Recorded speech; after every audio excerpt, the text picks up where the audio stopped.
नमस्कार, मेरा नाम है आशुतोष महाजन। तो आज मैं आपके सामने बहुत ही मोटिवेशनल चीज़ बताने वाला हूँ, तो कृपया करके ध्यानपूर्वक सुने। पहली चीज़ ये आती है कि हम लोग सोचते हैं कि यार, कई बार ऐसा भी देखा जाता है कि यार इस बंदे दे बड़े गोल्डन दिन चल रहे हैं, ये बंदा ना बड़ा ही सफल हो रहा है। की कारण है इस बंदे दे बड़ा गोल्डन साल है इसका। 2022 सॉरी 2018 से अभी तक इसके गोल्डन साल है। मेरे क्या नहीं आए गोल्डन साल इसके चल रहे हैं, मेरे क्या नहीं है। इसके तक गोल्डन साल चल रहे हैं। ये तरक्की पे तरक्की, तरक्की पे तरक्की, तरक्की पे तरक्की, तरक्की पे तरक्की, 1500 तरक्कियां कर चुका है। लेकिन मैं तो एक भी तरक्की नहीं करती। मेरे बैड लक साल है। मैं क्या करूं, मैं बेचारा किस्मत हारा। क्या करूं मैं, क्या करूं मैं, क्या करूं मैं, क्या करूं मैं। कुछ नहीं करना, कुछ नहीं करना, ठीक है ना। कुछ नहीं करना, कुछ नहीं करना। देखा जाए तो ये चीज चलती है। What is the difference between golden और बैड लक दिन, ठीक है ना।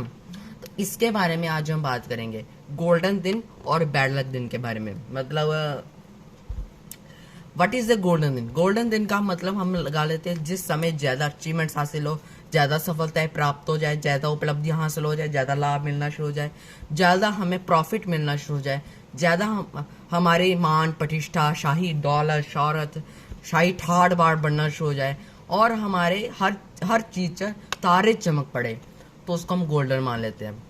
और बैड लक क्या होता है, जिस समय हम आलस फील करते हैं, जिस समय हमारे काम सही ढंग से नहीं हो पाते हैं, काम बनते बनते रह जाते हैं, समय में होते नहीं है, क्या करें। तो मतलब इस चीज़ को हम बैड लक माना जाता है। मतलब जिस समय ज़्यादा अचीवमेंट्स मिल रही हो उसको हम गोल्डन मान लेते हैं, जिस समय हमें कम अचीवमेंट्स मिल रही हो उसको हम बैड लक मान लेते हैं, है ना। तो ये कुछ नहीं होता ना। It is a not golden and bad luck दिन, it is inclusion of mind. अर्थात ये मन का भ्रम है। इस भ्रम से आप बाहर निकलिए। क्यों मन का भ्रम है, कारण क्या है। अच्छा मुझे बताओ कि आप जिस साल ज्यादा एक्टिवेट थे, ज्यादा आप हट्टे कट्टे शेर अंदर थे, तो आप उस समय क्या मानोगे। उस समय आप मानोगे कि गोल्डन है। लेकिन अब मुझे बताओ कि जिस साल आप ज्यादा आलस्य की भावना थी आपके अंदर, ऐसी भावना थी, तो आप क्या मानोगे, बैड लक है ना, राइट। तो कहने का मतलब ये है कि गोल्डन दिन और बैड लक दिन कुछ नहीं होता। अब आप सब इस बारे में प्रश्न पूछोगे कि यार अगर तू कह रहा है गोल्डन और बैड लक कुछ नहीं होता, तो एस्ट्रोलॉजी क्यों बनाएगी है, ओए होए। एस्ट्रोलॉजी क्यों बनाएगी है, ओए होए। तो देखो इसका एक आंसर रहता है, बड़ा ही सुंदर आंसर मैं देने वाला हूँ, ध्यान से सुने, ठीक है ना। एस्ट्रोलॉजी जो होती है ना, ये बेसिकली एक साइंस होती है जिसमें हम होने वाली घटनाओं को देख सकते हैं। जैसे किसी की महादशा चल रही हो, किसी की अगर 7 साल की केतु की दशा शुरू होने वाली है, ठीक है ना। अब अगले इंसान को लगे "हैं, केतु मेरी दुखी आने वाली है, मैं कष्ट मिलने वाला, मैं चुपचाप करके सो जाता हूँ, ऐसे सो जाता है। तो कहने का मतलब ये है कि हाँ उसको डर लगना शुरू हो जाता है।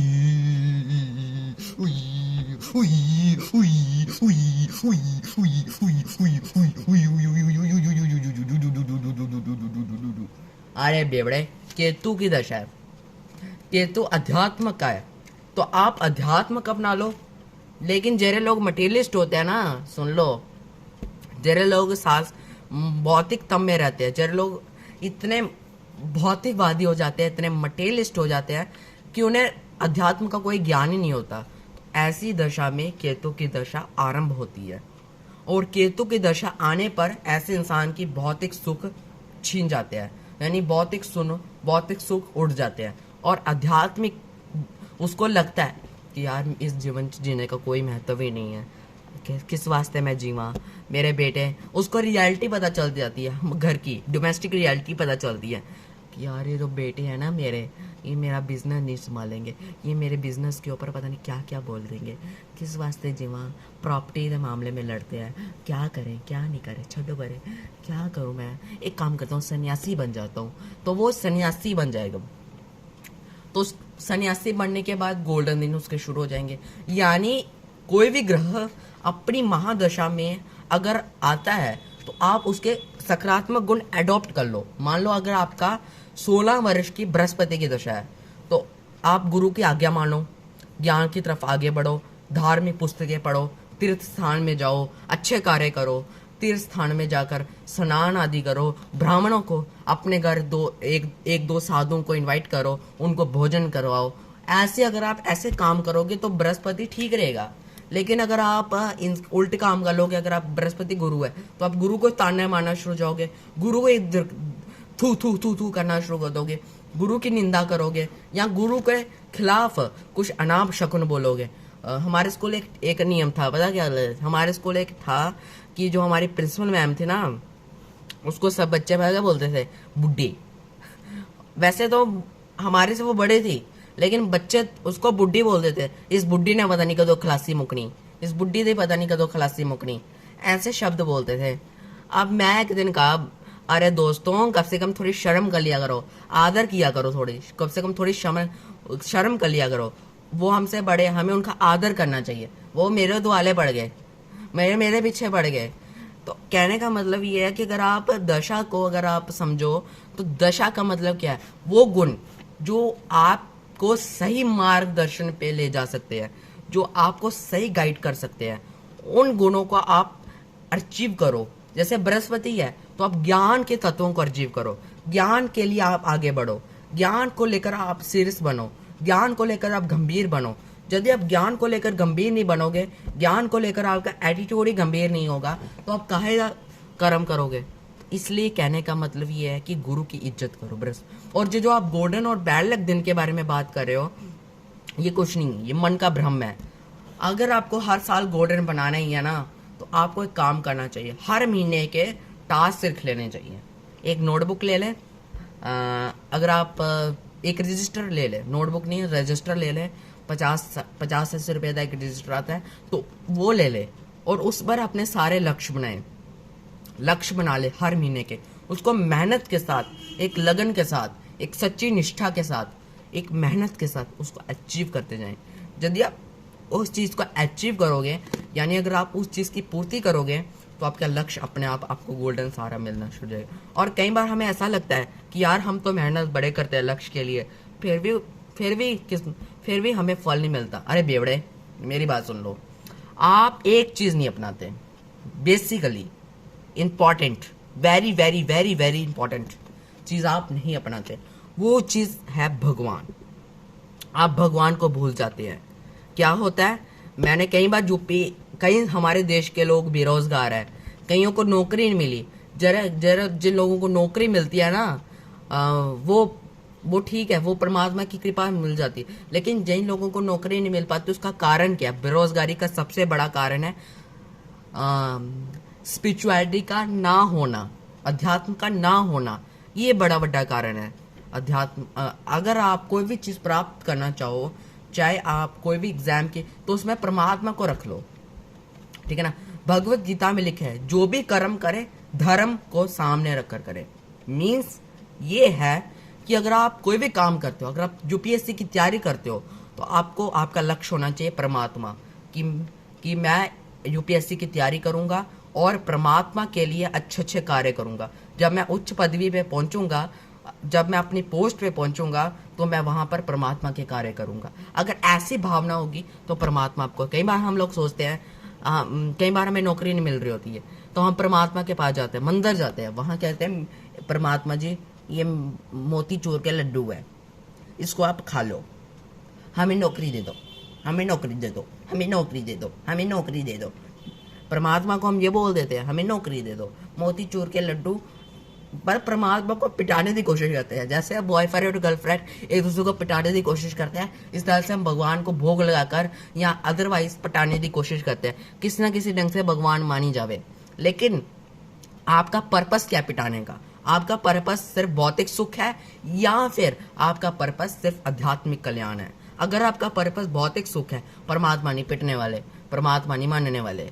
लेकिन अगर आपका सुख आध्यात्मिक सुख है, अगर आप आध्यात्मिक कल्याण के बारे में परमात्मा से बोलते हो कि हे भगवान मुझे नौकरी दे दे, इसका सदुपयोग करूंगा और पूरे मानव मात्र को प्रकाशित करूंगा, तो अगर आप ऐसी भावना से अगर आप कर्म करते हो तो ये बहुत ही सर्वश्रेष्ठ कर्म होने वाला है। आप सोच के तंग रह जाओगे कि आपको नौकरी कैसे मिली। मैं एक किस्सा सुनाता हूँ। हमारे घर जब मैं पैदा नहीं हुआ था ना, हमारे घर होता क्या था कि हमने एक भगवान को बड़े मानते थे, बाबा पड़वाग सिंह को। तो बाबा पड़वाग सिंह को हमने बड़े माने, मतलब बाबा जी को हम बड़े मानते थे, बाबा पड़वाग सिंह जी को, उनकी हम आराधना करते थे। और हुआ क्या कि जो मेरे पापा जी है और ताऊ जी है, उनकी नौकरी उन्हीं के कारण लगी है, उन्हीं के कारण उनकी नौकरी लगी है। यानी मानते थे, बिलीव करते थे। तो अगर आप पे परमात्मा का बिलीफ ही नहीं होगा तो आप कैसे मानोगे। आज मेरे ताऊ जी की रिटायरमेंट भी हो गया, 1-2 साल हो चुका है इनको। तो इसलिए कहने का मतलब ये है कि अगर आप परमात्मा को मानोगे ही नहीं तो आपको नौकरी कैसे मिलेगी। सोचो, आपको नौकरी कैसे मिलेगी। यानी आपका पर्पस क्या है नौकरी पाने का, भौतिक सुख या आध्यात्मिक सुख। अगर आपका भौतिक सुख है तो आपको नौकरी नहीं मिलने वाली, लेकिन अगर आपका आध्यात्मिक सुख है आपको 100% नौकरी मिली जाएगी। ये बात याद रखना, आपको 100% सफलता, अपनी विक्ट्री, जीत, सफलता, विजय आवश्यक मिल जाएगी। जिसके पक्ष में भगवान होते हैं ना, उसको जीत आवश्यक मिलती है। क्या आपके पक्ष में भगवान है? नहीं है। अगर आपके पक्ष में भगवान है तो आपको नौकरी मिलना संभव है, तय है। लेकिन अगर आपके पक्ष में भगवान ही नहीं है, आपका लक्ष्य भौतिक सुखों की प्राप्ति है नौकरी पाकर, तो भगवान आपका साथ कैसे देंगे। भगवान कहेंगे अरे यार ये तो हमें मानता नहीं है, हमें पिटाने के लिए कोशिश कर रहा है, सुखों को अर्जित करेगा और फिर वैसे से ऐशो आराम करेगा, घमंड चढ़ जाएगा, तो डोले शोले फूल जाएंगे इसके, तो छड्डो पर इसकी नौकरी नहीं देनी। ठीक है ना। मतलब कहने का मतलब ये है कि परमात्मा भी परीक्षा लेते हैं, मन की परीक्षा लेते हैं। तो अगर आप भौतिक सुखों को अचीव करने की कोशिश करते हो तो ऐसी सिचुएशन में आपको नौकरी नहीं मिलेगी। लेकिन अगर आप आध्यात्मिक कल्याण के बारे में सोचते हो तो आपको नौकरी 100% मिल जाएगी। कई लोग नौकरी स्किप आउट भी कर रहे हैं, छोड़ भी रहे हैं। कारण क्या? असंतुष्टि। क्यों? उनका मर्जी क्या है, हम ऐशो आराम करें, हम भोग करेंगे, विलास करेंगे, फिर संभोग करेंगे। ऐसी भावना में कभी भी नौकरी सफल नहीं होती। लेकिन अगर आप परमात्मा को टारगेट बनाकर नौकरी प्राप्त करके मानव कल्याण के बारे में सोचोगे, परमात्मा को खुश करने की कोशिश करोगे, तब परमात्मा आपको तीव्र सफलता देंगे। तो तब आपका गोल्डन समय आ जाएगा। ठीक है ना, तब आपका गोल्डन समय आएगा। लेकिन अगर आप ऐसे मोतीचूर के लड्डू पिटाओगे, भगवान मान जाओ मान जाओ मान जाओ मान जाओ, तब नहीं मानने वाले। ठीक है ना। तो इसलिए आपको क्या चाहिए? आपको चाहिए एक सच्ची निष्ठा, भगवान पर विश्वास, और आपको चाहिए एक आध्यात्मिक टारगेट, स्पिरिचुअल गोल। आपको हर चीज स्पिरिचुअल चाहिए। यदि आप स्पिरिचुअल लक्ष्य को, स्पिरिचुअलिटी को अगर आप सही ढंग से समझोगे तो स्पिरिचुअलिटी का मतलब है जो अपने भीतर को जान सकता है, जो परमात्मा को जानता है, जानने की कोशिश करता है, वही वास्तविक अध्यात्म को समझता है। जरा लोग परमात्मा को नहीं जानते, क्या यार परमात्मा नाम की कोई चीज़ होती नहीं। मैं कई बार मैंने एक मोटिवेशन स्पीकर का भी नाम सुना, उसमें उन्होंने कहा कि परमात्मा कोई नहीं होता। ये जो धर्म कर्म बनाए हुए हैं ना, ये जो पूजा पाठ करते हैं, सोमवार का व्रत रखते हैं, ये बृहस्पतिवार का व्रत रखते हैं, ये कुछ नहीं करते हैं, ये ऐसे हैं, ये सुपरस्टिशन है, इनकी कोई बात नहीं मानो। यानी ऐसे लोगों को मैं कहना चाहता हूँ, एक बार शास्त्र पढ़ ले। क्यों आप ऐसे लोगों का ब्रेन वॉश करने में लगे हो? गलत ब्रेन वॉश कर रहे हो। टेररिस्ट क्यों बना रहे हो लोगों को? टेररिस्ट बनाना नहीं चाहिए लोगों को। आप लोगों को आप भगवान से भड़काने की कोशिश कर रहे हो, भगवान की परंपराओं से, भगवान के प्रिंसिपल से भड़काने की कोशिश कर रहे हो। तो ये आपको कदाप, ये ऐसा अगर आप ना करो तो ठीक है। तो आई होप आपको समझ आ चुका है। धन्यवाद। Take care.